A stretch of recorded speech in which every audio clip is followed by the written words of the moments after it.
Hemos podido determinar en el tema anterior que la ética relativa es una ética de tipo cambiante, que cambia dependiendo de la situación. Podríamos decirlo de alguna forma que se inclina como si esta fuera una balanza, si la situación es buena o es mala. Esta ética nos ve como seres imperfectos, con la capacidad de desarrollar la moralidad de acuerdo a la sociedad a la que pertenecemos. Las normas dependerán de la situación, contexto y cultura.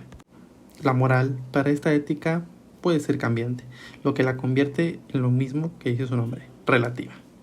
Después, por otro lado, tendremos a la ética absoluta, donde veremos que si algo es bueno, será bueno, sin cuestionamiento y análisis, ya que de alguna forma es como una ley. Esta ética absoluta se encuentra en sistemas rígidos autoritarios, donde las reglas ya están escritas y no estarán sujetas a modificarse. La autoridad en este tipo de ética está vista como algo perfecto y libre de errores. Capítulo 5. El problema moral de la actualidad. Hasta que los filósofos sean reyes, o los reyes y los príncipes de este mundo posean el espíritu y el poder de la filosofía, y la grandeza política y la sabiduría puedan ir unidas, y hasta que aquellas naturalezas plebeyas que persiguen recíprocamente su exclusión sean obligadas a apartarse, las ciudades nunca descansarán de sus maldades, ni tampoco la raza humana, como es de mi creencia. Y sólo entonces tendrá nuestro Estado una posibilidad de vida y contemplará la luz del día. Platón, La República. El capítulo 5 plantea las siguientes preguntas. ¿Existe algún problema moral característico de nuestra época? ¿Acaso el problema moral no es uno mismo y el mismo para todos los tiempos y para todos los hombres? Pues en palabras sencillas, sí y no, porque varía conforme a la cultura. Sin embargo, cada problema moral de una cultura específica es únicamente una faceta del problema general.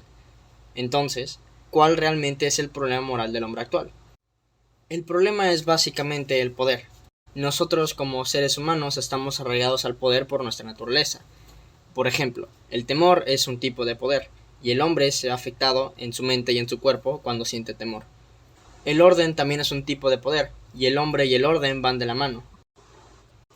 Otro tipo de poder hablado en este capítulo es la sumisión y la dominación. Si el hombre se somete al poder de otro, pierde su capacidad de actuar sobre su razón.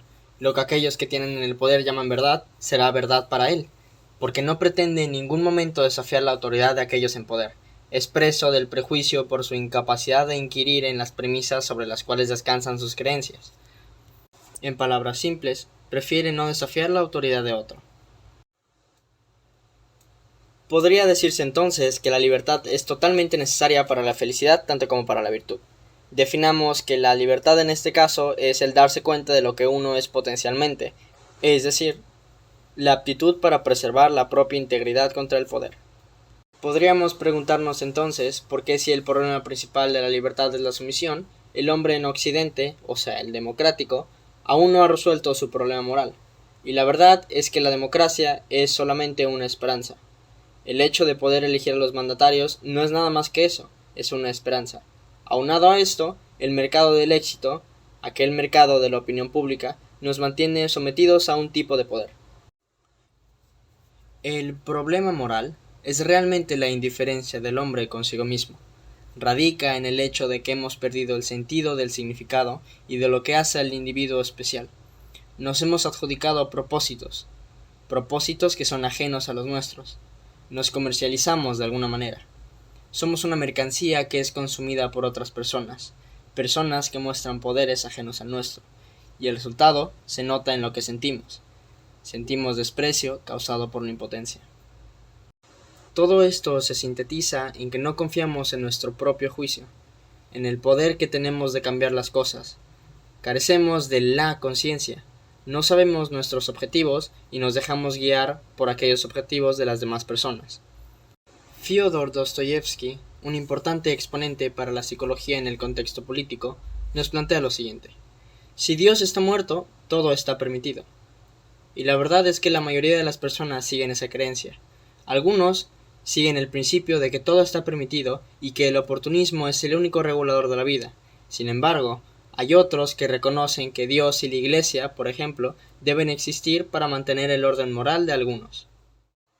En contraste directo al último punto, entra la ética humanista, que sostiene que la mera vida significa saber automáticamente lo que está permitido y no, que la vida recae en la productividad, en trabajar para uno mismo, donde finalmente se podrían reconocer las prioridades. Los llamados realistas aseguran que los valores son relativos a cada cultura.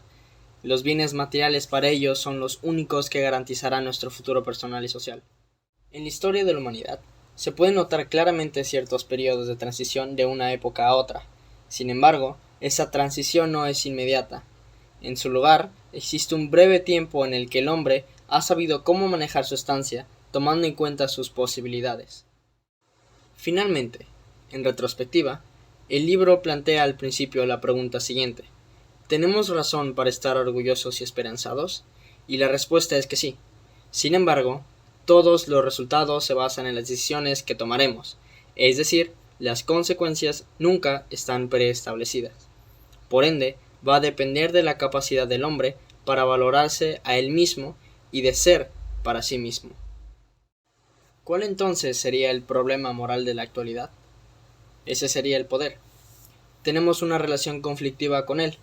Si supiéramos cómo usarlo, nunca tendríamos problemas a la hora de afrontar situaciones complicadas. Y no es hasta que se presenta una inusualmente preocupante que tomamos acción y ejercemos lo que por naturaleza tenemos: poder.